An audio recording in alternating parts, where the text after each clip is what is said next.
Their aura is unequal. Well, let's do it. Yeah, let's do it. Or whatever. And they make it a little more raspy, and I follow directions. Their contents are legendary. In fact, that little sheet you see is his concept drawing. Their attitude is embraced. Tune in to one of the most up and rising kaiju-sized groups within our community. So go ahead and watch all of their creative content, including that of the Raw Attitude live interview, where they have special guests ranging from actors, directors, toy creators, artists, and many, many more. You can also find them on multiple of other social media platforms, ranging from Instagram, TikTok, X, Facebook. You could even sit back and watch your favorite classic monster movie and even watch us go through one of the most iconic games on Twitch. Featuring your hosts, Eric Stolp, Adrian Settle, Joe Myers, Samson West, Jordan Adorno. They are the Monsters with Attitude.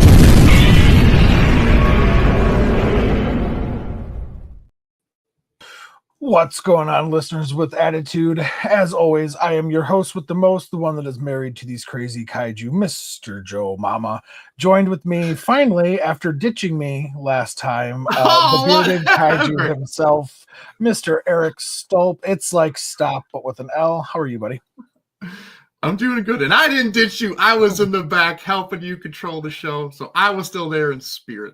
Yes, you were. Yes, you were. You were Mr. Producer, man. Well, I appreciate you joining me today on another little fun adventure. Another person that we're honestly so honored to talk to. It's a show from our childhood for sure. Power Rangers in Space, which I think is honestly one of the best seasons of Power Rangers out there. And without further ado, we're really excited to talk to Christopher Khayman Lee, aka Andros from Power Rangers in Space. Chris, how are you, buddy? Oh my God, man, that intro video, Jesus Christ, I'm not even allowed to be on this show. Damn, whatever. I was listening to that and I'm just like, Jesus Christ, you guys gotta be the coolest guys ever. Oh my God, I suck. I can't be on this. Oh no. Yeah, we appreciate that. That's very humbling of you to say. We are nothing. Yeah. All right, right that's favorite kaiju. Say it again. Favorite kaiju. Besides Godzilla, it would be King Ghidorah. Okay. And Eric, favorite Titanosaurus. Oh, okay, cool. All right. I always like Baragon, but he never got any play. Never. Yeah, he didn't. He was in Destroy All Monsters for about 4.5 seconds, and that was it. And that was it. I was just like, oh man, come on. I know. That's amazing. I love that you knew that, because that actually answers my very first question, which is, did you grow up a fan of Toku, Power Rangers, Godzilla? But by that question, the answer is yes. Absolutely not a fan of Power Rangers. No. Oh, okay. No, everything else, yes. That, no. I had nothing. I did not want to have anything to do with it. No. Really? No. Yeah. Okay. When Power Rangers came out, that was 93. Pardon, I was about 15 years old, and I was past the age of, like, what they were shooting for. Right. They were going for, like, 8, 9, 10, somewhere around there. But at the time, when I was 15, I had very, very, very long hair. If it was in a ponytail, it came down to my ass. So it was very long hair. And when Power Rangers came out, they introduced this character named Tommy that I don't know if you guys ever heard of him. He was a little popular. Yeah, and, a little popular. And he was kind of fond of wearing his hair in a ponytail.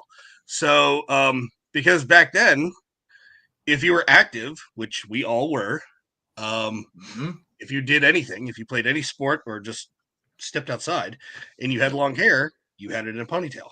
So long hair, ponytail, and every goddamn kid in my fucking neighborhood would come up to me and be like, "You got your hair in a ponytail, so you must really like Tommy." And I'm just like, "Who the fuck is Tommy? What are you talking about?" And that's all I would hear about. That's all I would hear about was Tommy this and Tommy that. And I'm just like, I have no idea who that is. So I grew to hate Tommy because it's all I would hear about. And I had never watched the show. And then when I think I was like, excuse me, I think I was about like 18 or something when I auditioned for the show. And my manager at the time, she was like, I got a thing for you. I want you to go out for this. I was living actually in Miami at the time. I'd only moved. I'd only lived there for about a year or something like that. Maybe a little bit more. And she was like, "Yeah, I got a show for you. I want you to audition for it." I was like, "Yeah, cool. What is it?" And she said, "Power Rangers." And I was like, "Fuck no, I don't want to have anything to do with that." And she was like, "Why?" And I was like, "Tommy." And she was like, "What does that mean?" And I was like, "I don't know, but I don't want to have anything to do with it. Whoever the fuck Tommy is, fuck him." So I didn't want to do it. So I went in for the audition and I had that attitude. I had that 100% that attitude of, you are wasting my time. I don't want to be here. I don't want to have anything to do with this shit. Fuck you. Whoever Tommy is, fuck him too. I don't want to have anything to do with it. And I auditioned for Shuki Levy, who was Chaim Saban's like right-hand man. He was like, it was like Chaim, and then it's Shuki, and then it's like literally everybody else. And yeah, when I went in there, I had that attitude of, I don't want to be here. You are wasting my time. And that's why I got the role, because they're like, yeah, the character's supposed to be an asshole. So I was like, whatever. Whatever, fine. So you got to play yourself and make money out of it. I got to play myself. Yeah, I got to be me. When I first got on the show, they I really didn't want to have anything to do with it. I was still in that mindset of fuck Tommy and all that. And I remember one of the producers, Larry, came up to me one day, and he was kind of giving me a quick run through of what the show was actually going to be about. Yeah. They had told us that this is going to be the last season of Power Rangers, and I was like, oh wow, okay, I don't care, good, fuck Tommy, and what do I care? And so they told us it was the last season of Power Rangers, and then he said to me, so do you know Star Wars? And I was like, yeah, I was born in 1978, dude. Of course I fucking know Star Wars. The second movie I ever saw in my life in the theaters was Return of the Jedi. Wow. No, actually, it was the first movie I ever saw. That was the first movie I ever saw in the theater, and then the second movie I ever saw was Return of Nim. But I saw Return of the Jedi in the theater, and I was in love with it. And he told me, okay, well, you're basically Luke Skywalker. And I was like, okay, now I'm in. Absolutely. Had to rephrase it there. Yeah, exactly. I was like, I don't give a shit about the Power Ranger thing. I'm Luke Skywalker. I'm in. That's all I needed to know. You got me. So lead with that next time. Yeah. Mm-hmm. Yeah, that's what we lead in with. Yeah. So that was that's my little Power Ranger story. A lot of people get a kick out of it, but yeah, that is all 100% all true. 100% true. Awesome. I want to backtrack for 2 seconds because I don't want to glaze over the fact that you are actually a kaiju fan. What's your favorite Godzilla movie? Because that is why we started this. We are diehard Godzilla fans first and foremost. Power Rangers and Transformers, all that stuff kind of is like number 2. So easily best movie ever, best Godzilla movie was Final Wars. I love it. Down. I love Final Wars. I do too. After that is Destroy All Monsters, and Baragon does show up in Destroy All Monsters again for like 4 seconds. But Final Wars is my favorite movie because they turned Godzilla basically into Jason Voorhees, and he just went around and murdered everybody. Just like murdering dudes left. Yeah, he was just killing left and right. He killed Kamacuras. It took like the whole fight was like what? 6-7 seconds. He just picked him up and throw him onto it like a power line or something like that. It was like, dude, that's Kamacuras. What the hell? So I feel like Final Wars gets a lot of hate in the Godzilla fandom, but I love it. It was and still is one of my all-time favorites. Have you seen GMK since you're such a fan of Baragon? Have I seen what? GMK since Godzilla, Mothra, King Ghidorah, giant monsters. Well, yeah, I think I did like way back when, like maybe in the mid 90s or something like that. But like recently, no. I know that Baragon was more of a yeah, I know he was in that, but also like didn't he have well, they had a different Baragon against Gamera. That was Barugon, not Baragon. Yeah. Barugon, which was, yeah, which was the rainbow thing out of his back or some shit like that. It was just what? Yeah. Japan is weird. Japan is weird. Japan is so weird. Japan is so weird. Baragon even fought against Frankenstein, actually. That's true. Yeah, he did. Yeah, he did. So, I mean, he did get some spotlight a little bit, even though they still let him die. But like, very he got his licks in for sure. I love that. I love it. Well, if you get a chance, rewatch GMK because Baragon's in it, and he has a more than 4-second role in it. Yeah, he needs that. Yes. Yeah. So, did you always, want to be an actor, or was there anything else that you wanted to strive for, like in life, that you wanted to really be? No, I never wanted to be an actor. When I moved down to Miami, as a kid. I lived in Virginia for a very long time. I actually lived very close to where was it Copon? I think Michael Copon. I lived very close to where he lived. But no, I didn't. I never really wanted to do that. Or it was never in my head. It was not a thing that like 9-year-old me was like, oh man, one day gonna be in a movie or something. Never. That was never in my head. But I moved down to Miami at one point, and I was modeling, and it was very boring.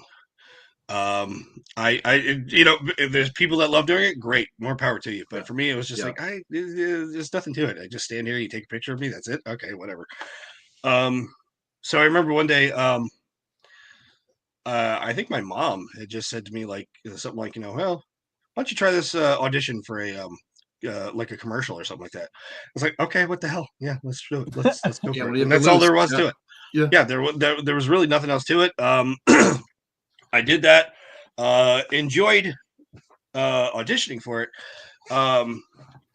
and then I started taking acting classes.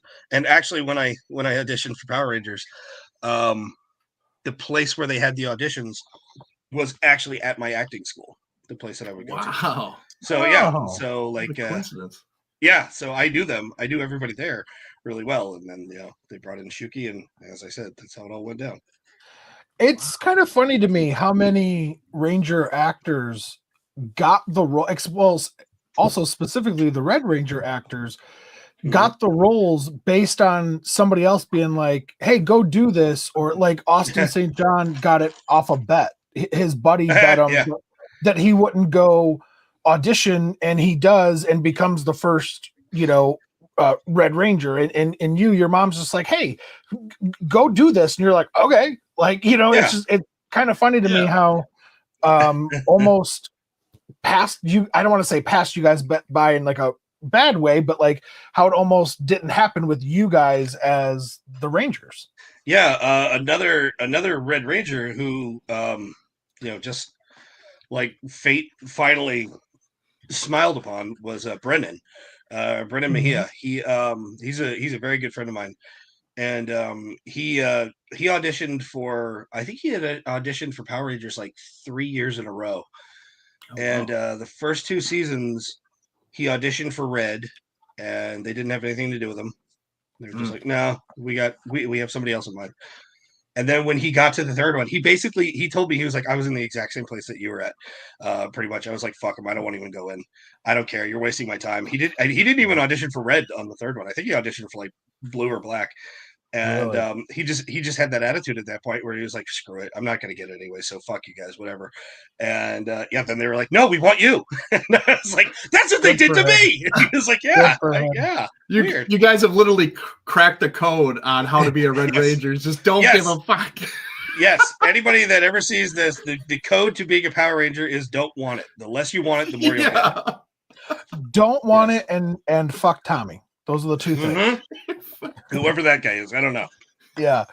I love that, and good for Brendan because he's also enjoying success. He got a little stint on like Star Wars or right?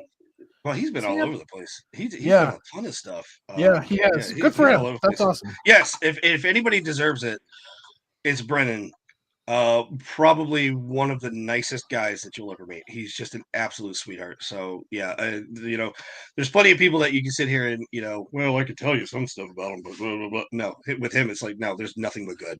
So yeah, that's really cool. That's honestly one of my personal bucket lists is to interview all the Red Rangers one day. So I will be working on that and I've actually heard that from several people that Brennan's a really a sweet absolutely guy. Wonderful. So. Yeah, superstar. Yeah. So you said that you heard about the audition from your mom, and it was actually kind of a comfortable experience because it was at your acting school. Mm-hmm. What was the I guess audition process like? Like, did they tell you, hey, do this? And they so it was my manager that I heard it from. But she told me well, the reason why I went in with the attitude was because they did say that they were looking for Power Ranger. And I did know that they were looking for the red guy. But when I went in, they said, okay, you got a script. I think it was like 2 pages long or something like that. So have that memorized. And then she said, and you studied martial arts, right? And I was like, yeah, like a million years ago. Yeah, I did some Taekwondo. And she was like, okay, they're probably going to want you to like show them that you can kick and all that. And I was like, yeah, okay, I can kick, whatever. I still don't want to do it, but I can kick. So that's what I did. I went in, read the script, did some kicks. And then I was also, at the time, I was very good at doing different kind of accents. So they were asking me, can you do this one? Can you do that one? And some of them, yeah, quite well. And others really terribly. So they got whatever they got. And that was it. And then I didn't hear back from them. Like I want to say it was at least 6 months. I auditioned for it. Whoa. And yeah, I did not hear anything from them for at least like 6 months. And then one day they call up and they're like, hey, we're Power Rangers. You remember us? And I was like, yeah, what do you want? And they're like, we're going to fly out to California. Because I think like my second round of auditions was in California. So I came out to California, and then like after that, they were like, "Yeah, you got it." And I was like, "Oh fuck, great, okay." It's like, oh, fuck. Yeah. So yeah, I uprooted, had to move out to California, and lived out in California ever since. So I was I was 19 on the show. I turned 20 while we were filming, so I was the baby.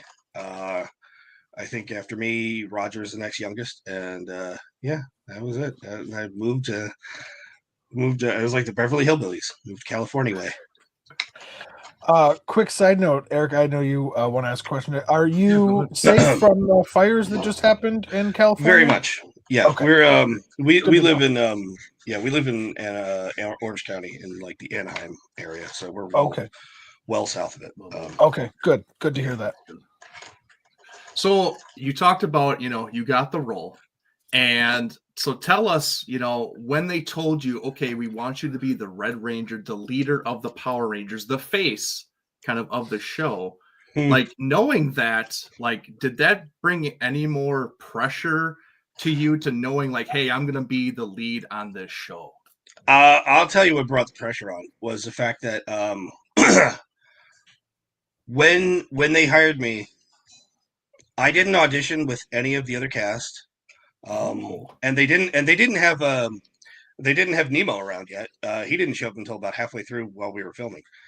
But I was completely alone, and they told me when I first started on the show, they said, "So your character isn't really supposed to like them." And I was like, "Oh, okay." And they said, "So what we'd like you to do is don't hang out with them when you're not on set. Just we want you to keep a distance from them because we feel like it'll help your character better." And in my mind, even as a kid, I was like, I could pretend not to like them and not actually Right. ostracize myself from the entire group. Yeah, right. I could just pretend not to like them, Right. but no. When it comes to Power Rangers, when they tell you to jump, you do not ask how high. You just do it. Just shut up and do it. Wow.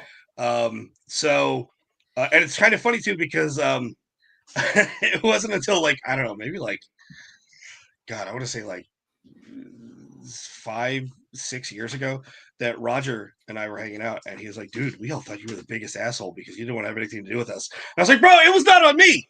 That was Power Rangers. That was Jonathan. He told me don't hang out with them because if you do, then it's going to ruin it, and you won't. It won't make it look like it on camera, like you don't want everything to do with them." So they all thought that I didn't want to have anything to do with them, which was not even close to the truth. I was completely alone. I moved out to California. I didn't know anybody in California. So like at least for the first 6 months or about that, I was completely alone. It was just dreadful. It sucked. Wow. That's insane. That's crazy. Yeah. I like it how I like how you're like, you're paying me to pretend. I can just pretend to not like these people. Yeah. Acting, That was honestly the mindset that I had. I was like, I don't know why we need to be so balls to the wall with this that I don't have anything to do with them. And then at one point, during the show, during filming, they were like, "Okay, now you're best friends with them." I was like, "Oh, well, okay.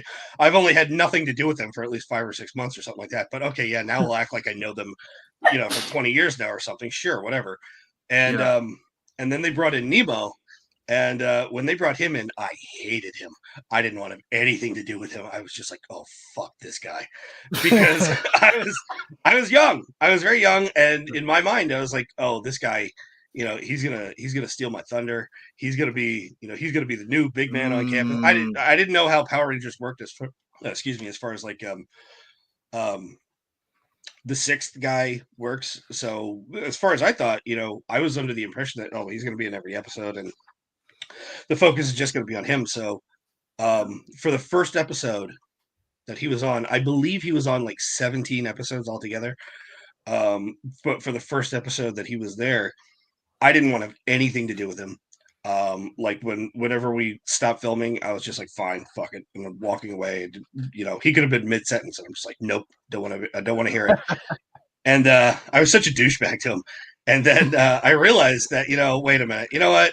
I honestly, and it was funny too, because like, I kind of had a big boy moment during that. I was just like, maybe don't hate this guy that you don't know. Give him a chance. Get to, talk to him, get to know him. So I did. And for the, whatever the second one was that he came back, and I realized I'm in love with this guy. He's phenomenal. We both share basically the same brain. So after that, the first time they bring him in, I'm like, God damn it, can't they get rid of him? And the second time they bring him in, I'm just like, can't they keep him? Just keep him. Just every episode, we'll just have him around. This is great. So yeah, I kind of did a little 180 on that one. Yeah. I'm gonna throw a random question. And Eric, could you pull up Leslie's first question? Chris, one of the things we do here since we live stream is sometimes we'll pull a question from our chat of listeners. This is from our good buddy Leslie. He goes, "What's up, Eric and Joe, and welcome, Mr. Lee. I wanted to ask Mr. Lee, I'm pretty sure he would ask you to call him Chris.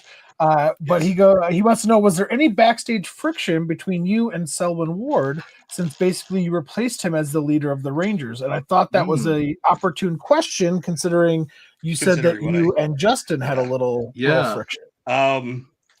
Any and all friction that there was not coming on my behalf. It was not. I wouldn't say it was a completely smooth transition at the time. Selwyn, obviously warmed up to the idea after a while. The reality of the show was that Andros was really he was like a lone operator. He didn't do teams anymore. So the way that we've always looked at it was that Andros is the red guy, he's the leader, but TJ was really the leader of the Earth Kids. So like TJ runs the Earth Kids and they do their stuff, and then Andros does whatever the hell Andros does. So It was not a completely smooth transition, but it eventually did. It eventually got really good, and I love seeing Selwyn. I mean, we went to Singapore, me, him, and Nemo, Wow. last year in December. So we did a show there, like a con there, and we had a great time. It was fantastic. Yeah, so That's I awesome. love them. I'm glad you guys were able to, Yeah. well, for lack of a better terminology, smooth things over. That's great. Yeah. Which I actually kind of want to ask the second question from Leslie, Eric, if you wouldn't mind. Your show, like I kind of said at the beginning, is known as widely regarded as one of the better Power Ranger seasons, and it is the season. No, it's the best. It's the best. You can go ahead and say it. Okay, it is. It is. Trying to be humble, trying to it's the best. It's the best. It's the best. And I don't know if you know this or not, but for how serious your show was, especially compared to the prior seasons. Yeah. The Japanese, I know. Oh, you want Car Ranger was not really highly regarded in the States. It had some moments. Oh, I can't hear anybody. We lost you, Joe. For some reason. You lost me? There you go. There we go. You're good. Yep. Now I hear you again. Sorry about that. Testing out new equipment. There's got to be some hiccups here. Mega Ranger, which In Space was based off of, was like super cartoony, super animated. Was there any correlation where they like, no, we want this to be serious because it's so funny and goofy in Japan? Yeah. So I never watched any Sentai before the show. I mainly because I was so ostracized from the rest of the actors, I kind of ended up just hanging out with the stuntmen. And the team that we had, Alpha Stunts, were the best in the world. And they were from Japan. They were the guys that Jackie Chan's guys looked up to. Not joking. Wow. Our guys were like second to none. They were the best. And they did the live show. They would do a live show in Japan. So they brought them over, and one of the guys that there were several guys that were red. Maida-sama was he was like the head of the stunt men. He was always red, and then Honma-san, he was also a red, and he was about my age. And we had a very Han and Chewie relationship, where we would be speaking two different languages, but we kind of understood each other, because I did not understand any Japanese, and his English was spotty, but better than my Japanese. And he was the one that introduced me to Mega Ranger, and he was like, "Oh, Christopher, have you seen this?" And he showed me like dailies of it, of the show, and I was just like, "Oh shit, that's so much cooler than what we do! Fuck, why can't we do that? It's so violent." It was so violent. I know that they had kind of hokiness in their show, but they did take it more seriously, because in Japan it's kind of like silly season, serious season, silly season, serious season. They kind of do that back and forth, and they kind of did that. They kind of echoed that in Power Rangers, because Turbo was a more silly season. It has like Selwyn has the greatest Power Ranger line of all time, where he's like, we're gonna what was it that he said? We're gonna toss your salad. That was one of the monsters. And I remember seeing that the first time I ever saw that. I was like, what did you just so what kind of show is this turning into? Yeah, exactly. Who was this for? Who's the same that? So it was a silly season, and then they brought us in, and again, at the beginning of our season, they told us this is going to be the last season of Power Rangers, and they told me, I know they told me specifically, they were like, "This is Star Wars. We're just doing Star Wars," and this is a year before the prequels ever came out. So when I say Star Wars, I mean real Star Wars, just the original trilogy. So they they figured, screw it, we're ending the show anyways, I guess. So if Lucas sues us, screw it. What do we care? We're just gonna claim bankruptcy anyway. So who gives a shit? Yeah. So they were just like, nah, fuck it. We're just gonna go balls to the wall with Star Wars. And they stole from other things too. Star Trek like the bridge of the ship was 100%. It was the bridge of the Enterprise, and there was an episode. I don't remember the name of the episode, but there was an episode where we meet up with like some of the actual people that were like from KO-35, like Andros and Zane were, and the helmets and the guns that they had were not modeled after, but were directly from the set of Starship Troopers. There were actual props that Saban had bought from Starship Troopers, and they put them on the show. They were just like, "Fuck it, throw all anything if it has star in it, it's going in. We don't care. Screw it. Who cares? So, Outer space, throw it in. Let's go." I love it. Doesn't matter. Put it in there. Yeah, I love it. That's a great series too. Lost Galaxy. It is. Oh yeah. All right. Sorry, Eric. I had to take a detour there I'll get us back on track. What? So you were told for as far as directions go of what you were given on set, you were told you're going to kind of be the Luke Skywalker. You were told to not talk to the cast instead of pretending and doing what you were paid for. What other directions were? Which I think is absolutely stupid, by the way. That was dumb. That was so dumb. Was there any positive directions you were given? They really just let us kind of go with what we were doing because, like at least for the first several months, we were all still under the impression that this is it for Power Rangers. There's no more Power Rangers after this.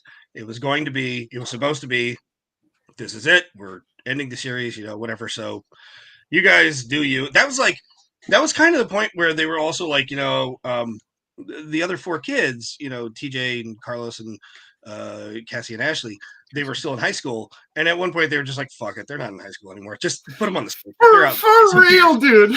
Yeah. They're just like, fuck it. Who cares anymore? I mean, like these kids' parents would be, pulling their hair out, like losing their minds. Where the hell is my daughter? Where's my son?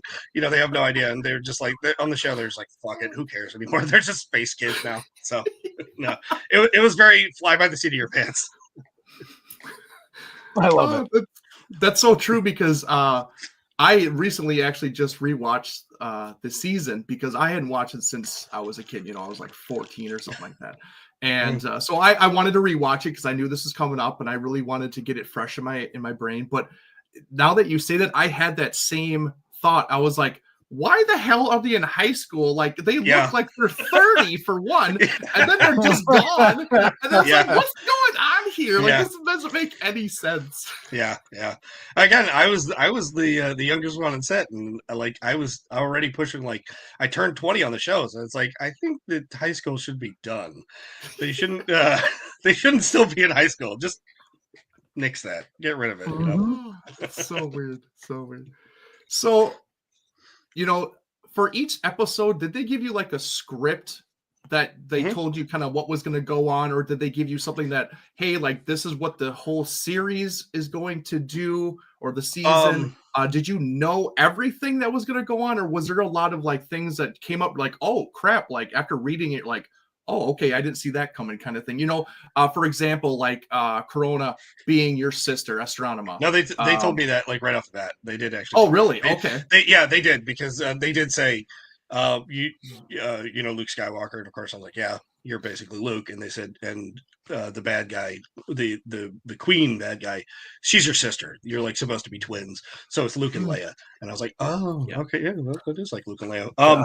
Yeah. The way that we actually filmed the show, and I don't know if they've kept with the style all these years, was that we would film Monday through Friday, never on the weekends. And for about a week and a half, we would be filming 3 episodes at a time. So it would just be a block of whatever the next 3 episodes are, and it would be out of order, but we did know like an overall idea of where is the show going, what's going to happen, and all that stuff. So we had the idea. But again, I don't know if they kept if they've kept with that practice all these years. I know that they did for a very long time. I'm assuming that they still do that, but I don't know. Did you know you were going to kill Zordon? So like, I did know ahead of time. Yeah, I did know ahead of time. Yeah.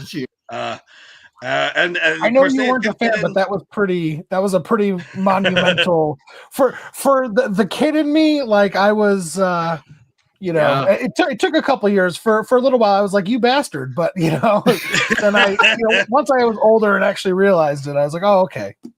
For me, the biggest letdown wasn't Zordon dying. It was Ecliptor dying. I agree. He was my favorite character on the show. Like I would always sit there and say, well, yeah, the character Andros is cool, but Ecliptor is Darth Vader.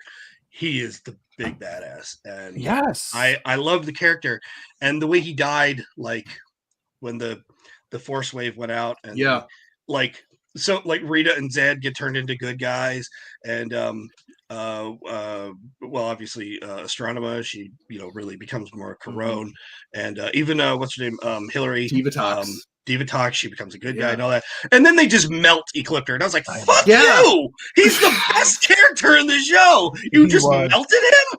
What the hell is wrong with you people?"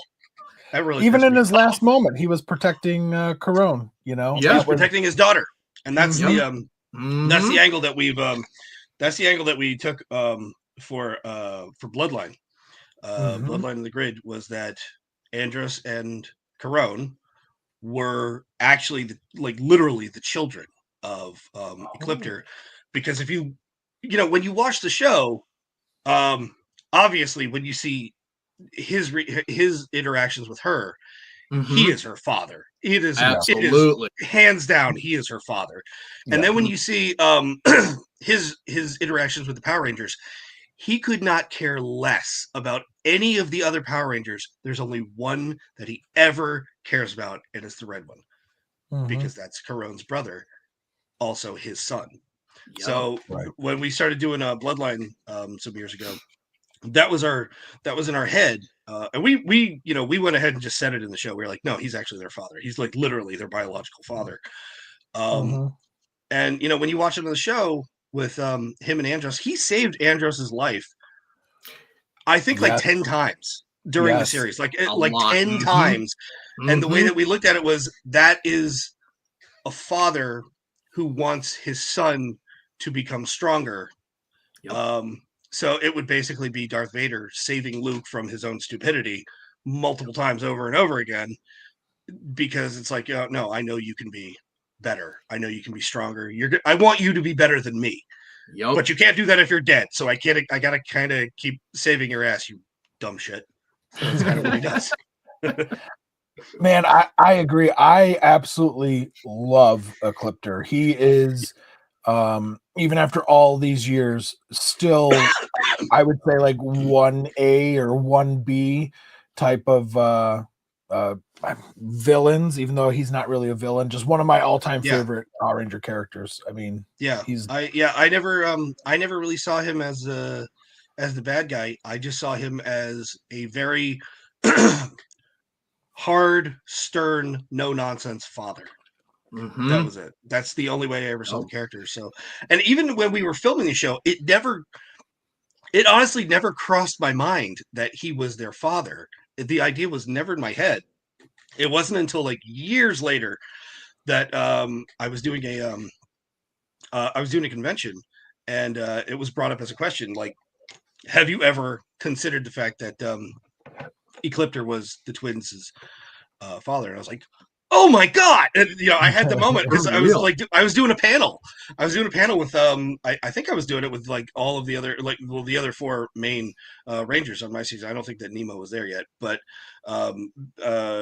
Sal and Raj and I think Patty might've been there, maybe not, but Tracy, but somebody brought it up and I was like, holy shit. I don't know why I never thought of that. It makes so much sense. So yeah. I literally didn't think of that until you freaking explained it to us. I was like, that makes a lot of sense. I was like, sense. I was like, that's perfect. Yeah, once you say it out loud, it's like, oh my God, obviously. Absolutely. If I'm being honest, everything you're saying is putting it into a whole new perspective. Like the Star Wars analogy of you being Luke, Astronema being Leia, he's Darth Vader. And Nemo was Han. Nemo was Han Solo. Oh, absolutely. Yeah. I'm like literally now that you're putting it this all, I'm like, duh, Joe, how did you not pick this up? But yeah, It's right out there in front of you. Just nobody really thought about Spectre being Darth Sidious, and yeah. Dark Spectre was Palpatine. Yeah. Wow, like mind blown right now. I know. Like, and it's not like I've only watched your season once. I've watched your season probably, I don't know, 10 times. Like, and this is honestly the first time it's dawning on me. I feel like an idiot. No, my work amazing. here is done. Change the world for a better place. I love it. You talked about doing Taekwondo when you were younger. Did you have to do anything else to kind of get ready physically for any of your stunts or fight scenes when you weren't that's one of the things is that a lot of people don't understand is that you don't have to be a martial artist to be on Power Rangers.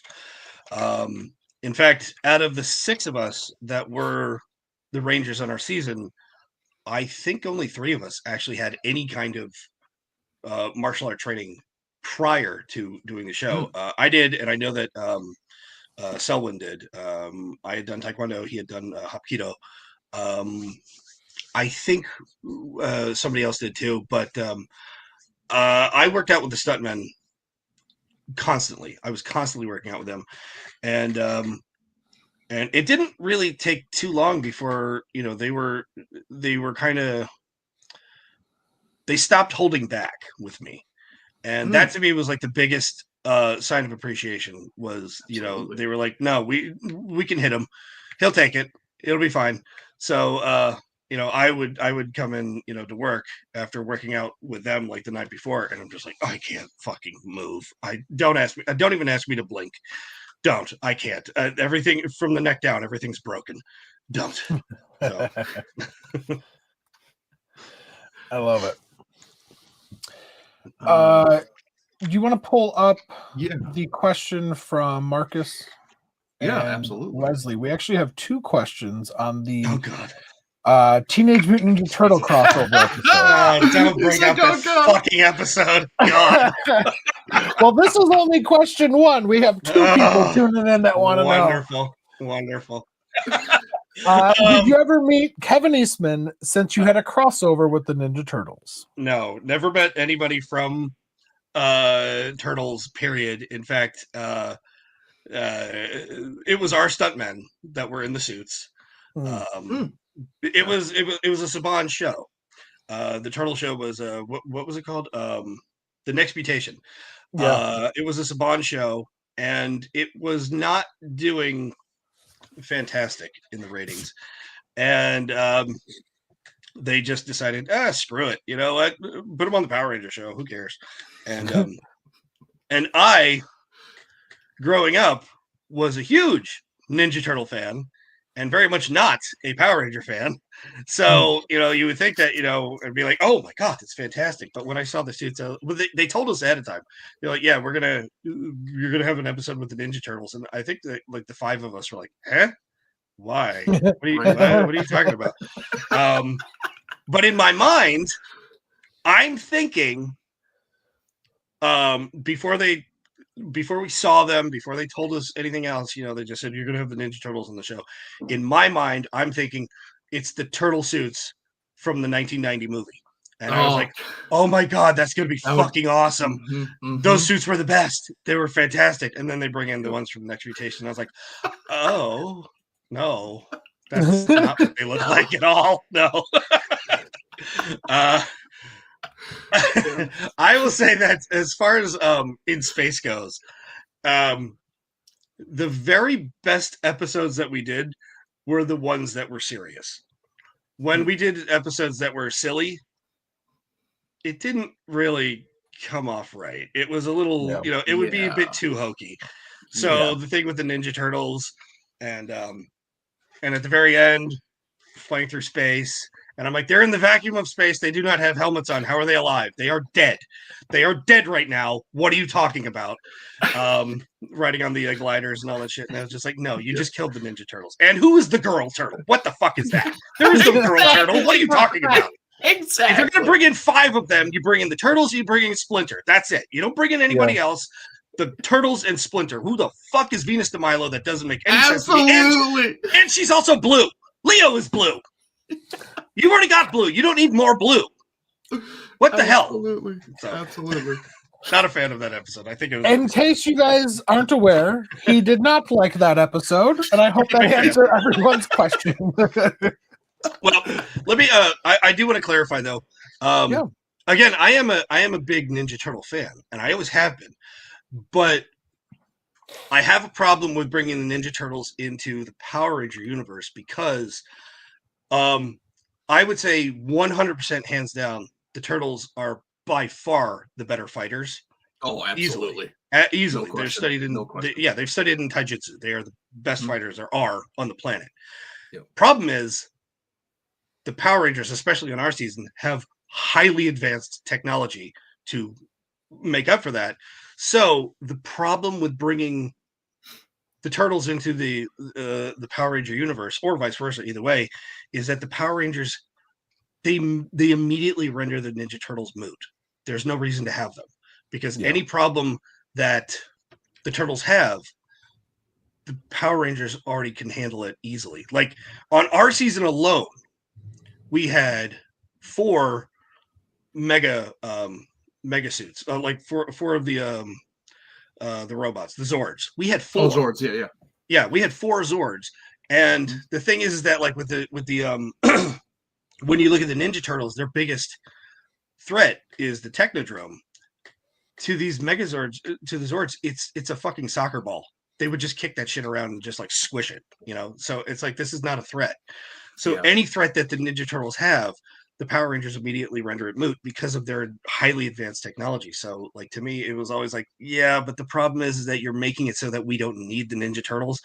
And I don't like that because I love the Ninja. Raphael is my dude. He's always been my dude ever since the 80s cartoon and then the 1990 movie and then the next one that was not quite as good and then the third one we don't even talk about that shit. But I don't even think I've actually watched that whole movie. I think I saw like 10 minutes of it. I was like, nope, click. But it really renders them moot. And it's like, I don't like that because I want the Ninja Turtles to matter.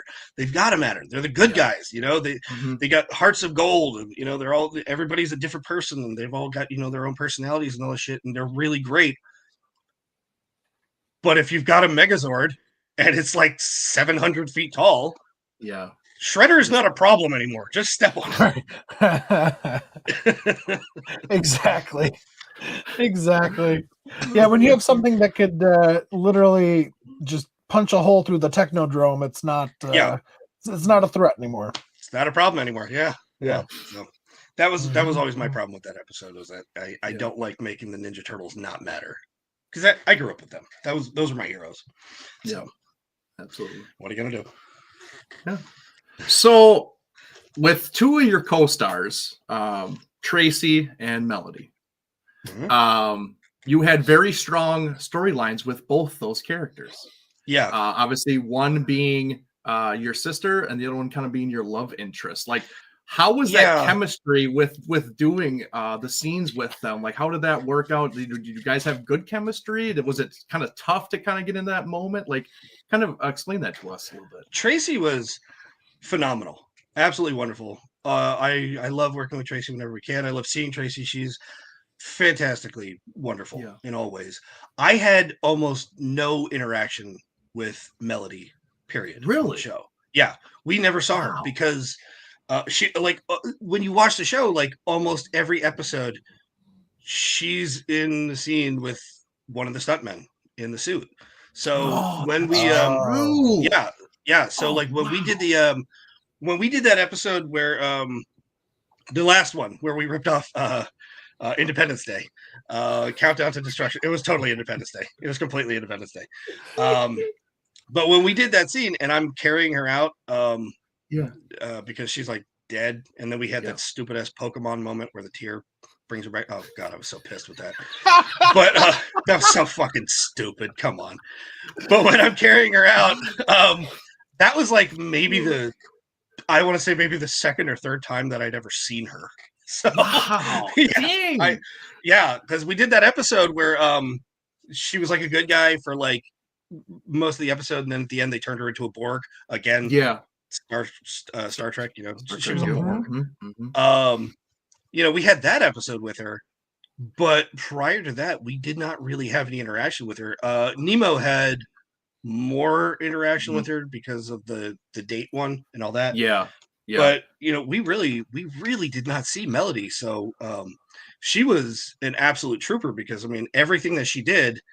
I will say this: she's the exact opposite of that character in real life. She is the mousiest, quietest, sweetest person, afraid to speak up or anything like that. She is so not what Astronema was, but everything she did was basically to somebody with a styrofoam, you know, foam head on or something like that. So you know, more power to her for being able to keep that level of intensity and that level of where she was against basically nothing because you know the suits don't emote. There's no emotion.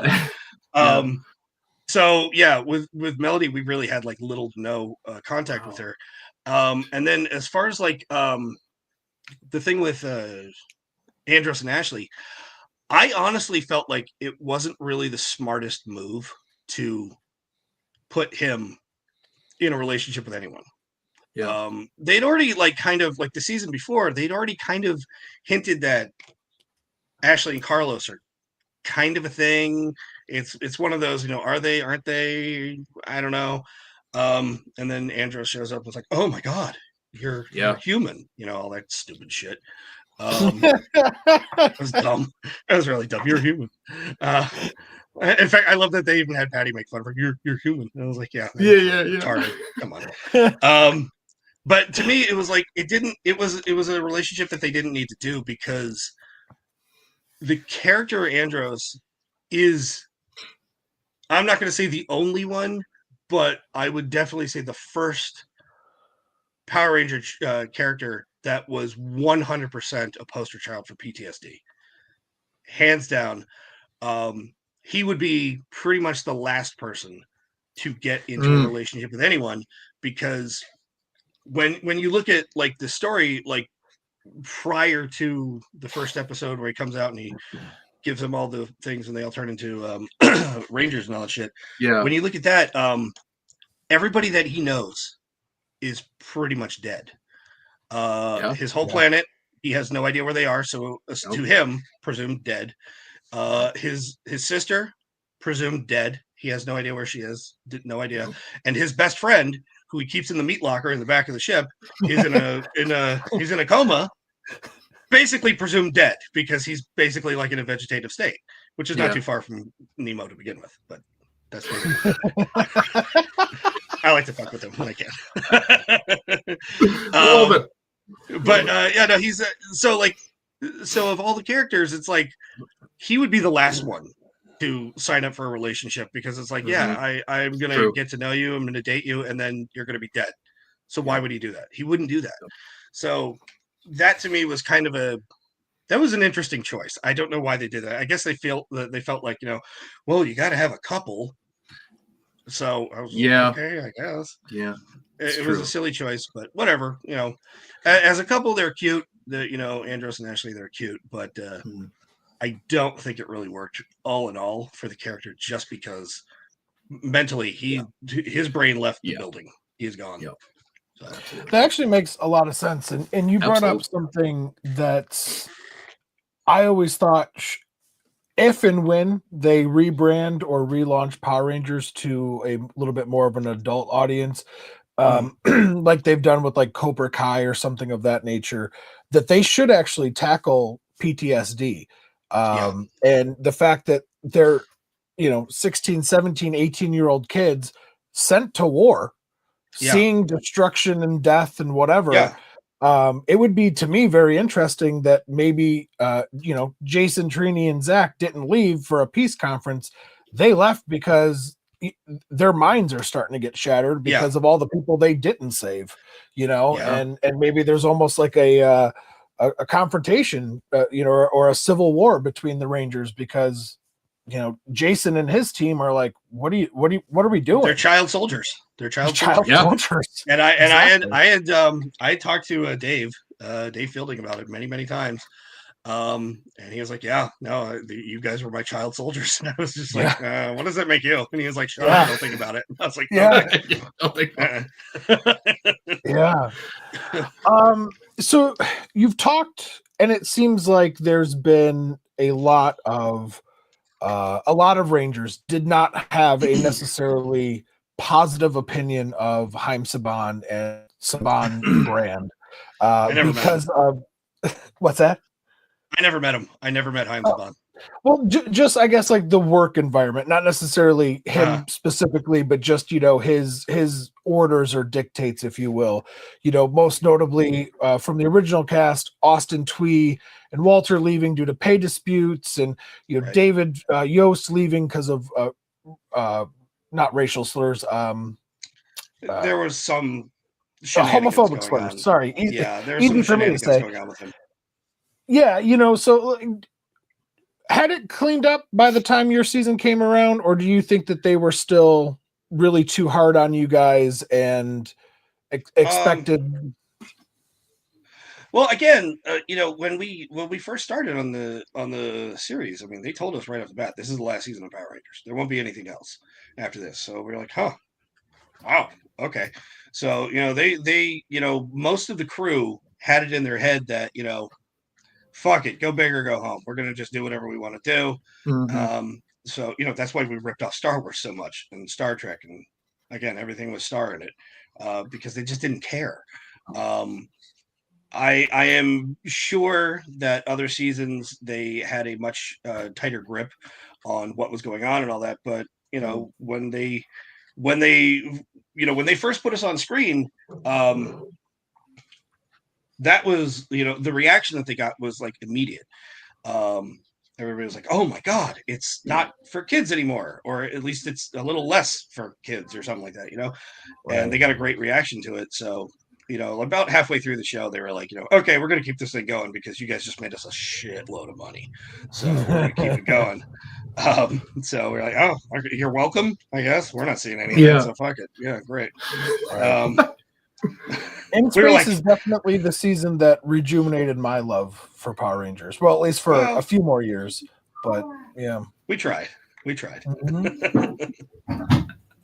So, talking about like negatives, let's talk about the positives. Like, tell us like some of your fondest memories that you've had on the show, working with your co-stars. What's something that kind of stands out that you're like, oh, that was just a great moment to have with them. That kind of stuff. Well, because they did have me cordoned off from the other actors for a good amount of time. Again, I really was hanging out with the stuntmen most of the time. Most of them were roughly my age. Everybody was a little bit older than me, but not by too much. So I was hanging out with Takahiro, Takaharu, and Tadahiro all the time. And, so we would go out, and Friday night, which was pretty common for us, we would go out and we'd go to Koreatown, and we would go to Nodebong, which is a Korean version of karaoke. And we would get a room and order all the alcohol and eat and just get drunk as shit and sing all night.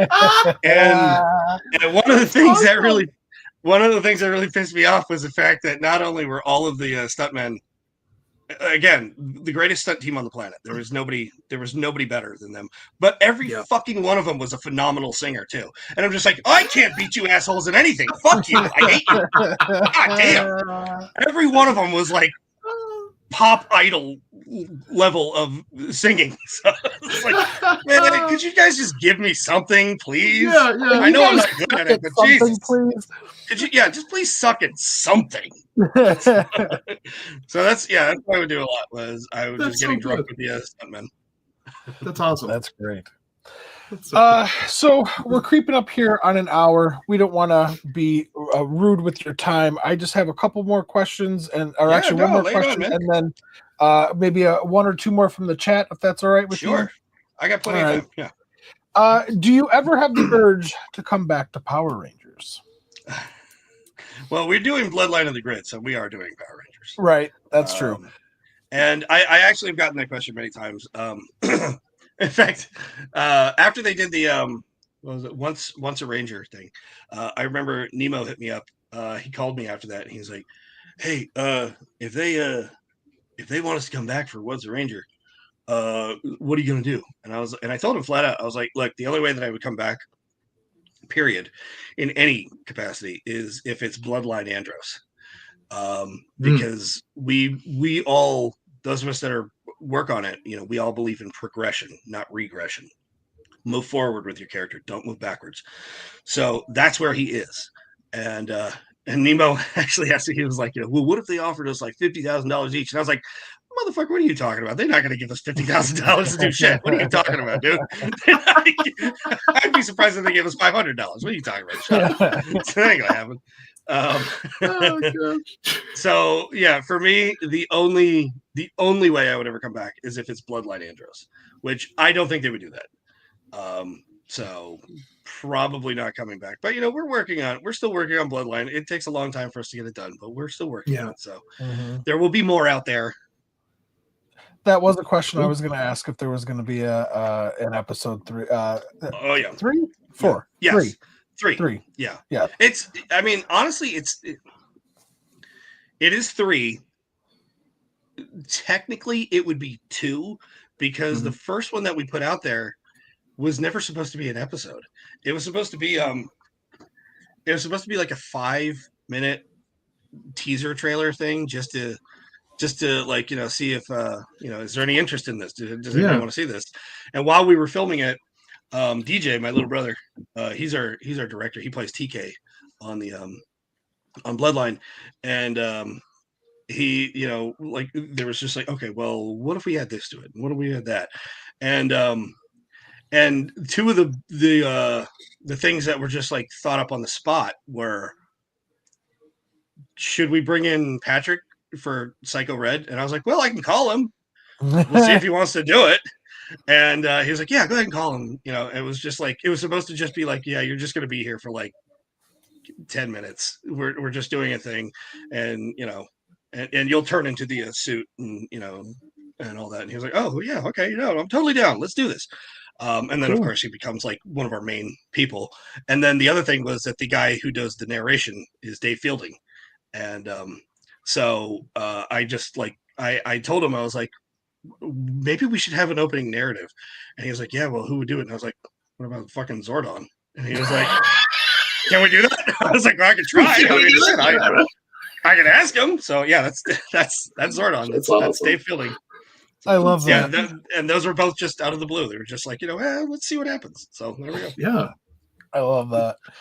You brought up the Psycho Rangers. Oscar, a friend of the show, wants to know, what are your thoughts on facing the Psycho Rangers? I was so pissed off when I saw them the first time, because I was like, fuck, we have such awesome suits, but theirs are even better. Fuck. Yeah.